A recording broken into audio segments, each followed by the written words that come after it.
Once upon a time, in a land far away, there was a beautiful and lush land called Powhatan. It was home to many tribes, each with its own unique way of life. Among them was a brave and curious young girl named Pocahontas. Pocahontas was known for her adventurous spirit and her deep love for nature and her people. One sunny day, Pocahontas was exploring the forest near her village. The trees were tall and the air was filled with the songs of birds. She was delighted to find a small deer fawn playing near a stream.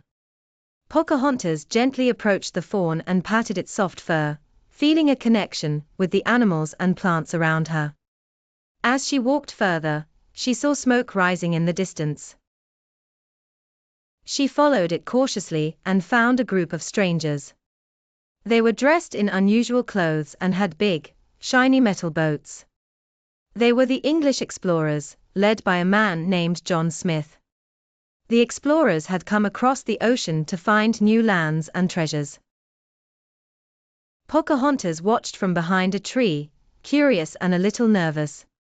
John Smith noticed her and was struck by her beauty and grace. He wanted to understand this new world and its people, so he approached her with a kind smile. Pocahontas, though initially wary, saw the kindness in his eyes and decided to speak with him. "Hello," Pocahontas said softly, stepping out from her hiding place. "I am Pocahontas. Who are you?" "I am John Smith," he replied. "We have come from a faraway land to explore and learn about your people and your land." Pocahontas was intrigued. She invited John Smith to her village, hoping to learn more about these strangers and to share her own world with them. John Smith agreed, and soon he and his fellow explorers were welcomed into Pocahontas's village. At first, there were many misunderstandings between the two groups. The English explorers were curious about the way the Powhatan people lived. The Powhatan people were wary of the newcomers' strange customs and tools. Pocahontas worked hard to bridge the gap between the two groups. She taught John Smith about the forest, the plants, and the animals. In turn, John Smith showed her the wonders of his world. He showed her maps and new technologies. One day, trouble came to the village. The English explorers, desperate for resources, began to take more than they needed. This caused tension and conflict between the two groups.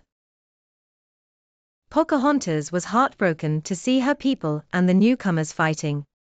She knew that something had to be done to restore peace. With great courage, Pocahontas approached the leaders of both sides. She spoke passionately about the need for understanding and cooperation. She told them about the beauty of their shared world and the importance of living in harmony.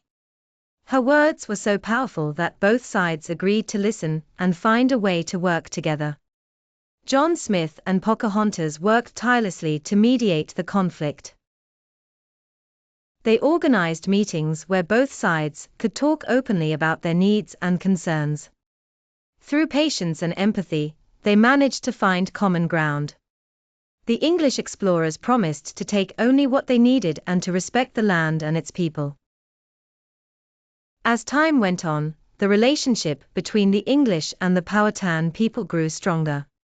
Pocahontas continued to be a bridge between the two worlds, teaching the explorers about the ways of her people while learning from them in return. She showed that understanding and respect could overcome even the greatest challenges. Pocahontas's bravery and wisdom became legendary. She remained a beloved figure in her village and a symbol of peace and friendship between different cultures. Her story was passed down through generations, inspiring others to approach new experiences with an open heart and a willingness to learn. And so, the land of Powhatan became a place where different worlds met and thrived together, all thanks to the courageous and kind-hearted Pocahontas.